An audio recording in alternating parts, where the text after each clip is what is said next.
what are some benefits that you could think of to flight following? Just throw them out there. I mean, flight following, just an extra set of eyes. Okay, you know, that's one. Definitely, which is the most important thing. You know, traffic and whatnot. I mean, that's the main thing for me. What else? No, not you. Just in general. What are some benefits that flight following brings along with it? I mean, it's a safety too. I mean, okay, that's extra set of eyes, safety. What else? Just that awareness that you're talking about. It's just extra, more redundancy, more everything. Like, you know, that's basically the only thing I can think of.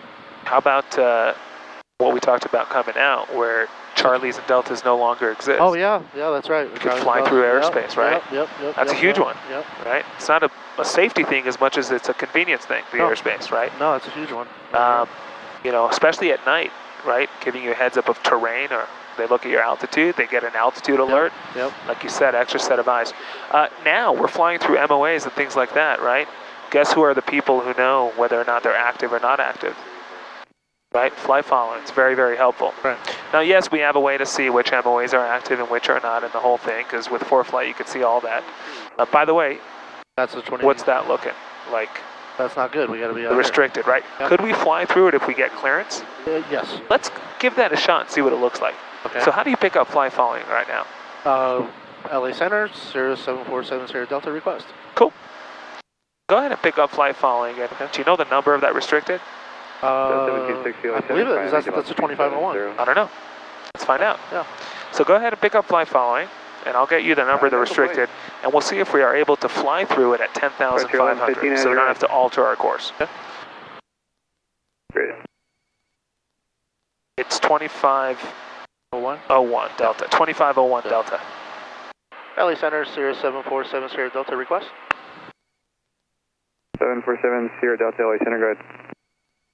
Sierra 7 Sierra Delta is SR 22 slant golf, looking for flight following to Fullerton. 747 Sierra Delta, squawk 1070. 1070, 7 Sierra Delta. And then I'm gonna ask them if the 2501 is hot. 2501 Delta, if it's possible to transition 2501 Delta at 10,500. And do I say request again or just ask them? Just go ahead. Ask them. And LA Center 7 Sierra Delta, is it possible to transition through the 2501 Delta at 10,500? 2501 Delta is hot, 15 and below. Roger that. Roger that. We'll alter course and stay clear of it. Delta, Roger. Near radar contact about 15 miles northeast, 29 Palms, 10,500. Palm Springs altimeter 2986. 86 on position checks. 2986 on position checks, 7 Sierra Delta. Okay, so, and then we're going to go here. 1115, descend via Lucky 1 arrival. Let's maintain file 2 stay clear before his computer starts buzzing. And good. Frontier flight 1115, descend via Lucky 1. Perfect. So, speaking of benefits of flight following, was that one of them? Absolutely. Right? Does that make sense? Yeah. Restricted, MOAs, things like that. That's a huge benefit. Flight 1115 LA. That's a huge benefit, right? So there's all these different types of benefits. And here's where your brain comes into play. Is flight following always 100% of the time a good idea?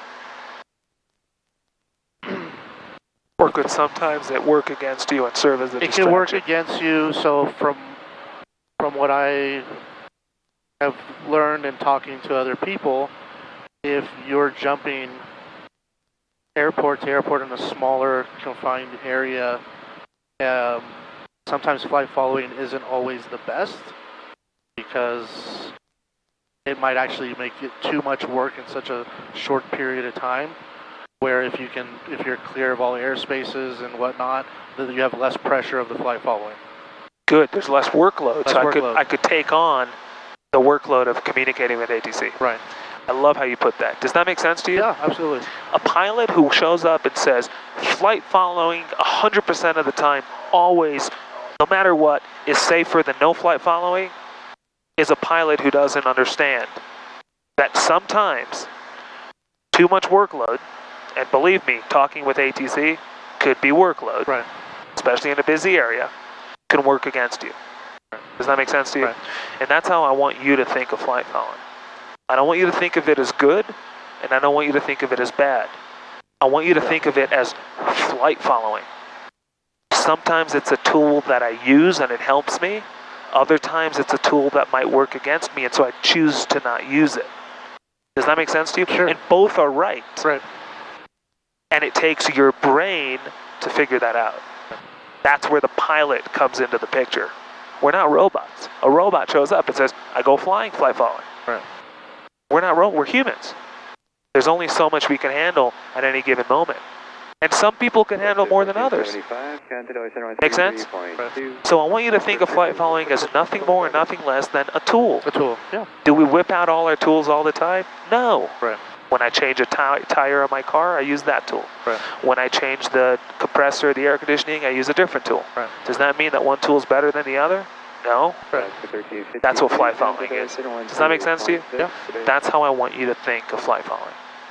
And having that happen to us with the restricted example now is a beautiful understanding of that. Right now, flight following is helpful. Other times it may not be. Right. And both are good, both are right. Easy? Yeah.